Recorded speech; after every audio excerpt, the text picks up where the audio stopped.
আমি ইন্ডিয়া থেকে এই বাংলাদেশ যাচ্ছি। আমি মাস্ক পরেছি, হ্যান্ড গ্লাভ চেক হয়েছে এখানে। আমি এখন প্রবেশ করলাম বাংলাদেশে।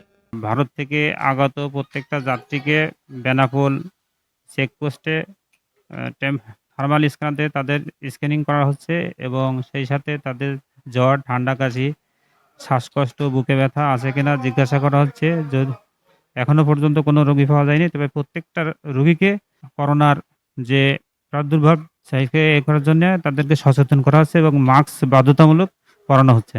করোনা শনাক্তের হার বাড়তে থাকায় আবারও বেনাপোল ইমিগ্রেশন এলাকায় বাধ্যতামূলক করা হয়েছে মাস্ক ব্যবহার। বুধবার বন্দরের পাসপোর্টধারী যাত্রীদের মাস্ক পরার নির্দেশনা দিতে দেখা যায় ইমিগ্রেশন স্বাস্থ্যকর্মীদের।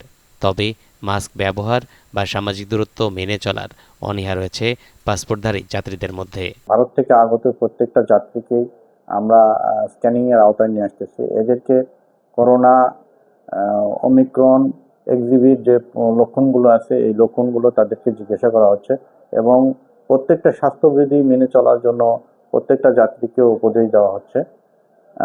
এখানে আমরা অত্যন্ত সতর্ক অবস্থায় আছি যাতে বাংলাদেশে কোনো রকমভাবে এই ওমিক্রন এক্সিবি যেন না ছড়াতে পারে, এদিক দিয়ে অন্ততপক্ষে এই বর্ডার দিয়ে যেন প্রত্যেকটা যাত্রীকে আমরা স্ক্যানিং এর আওতায় নিয়ে আসতে।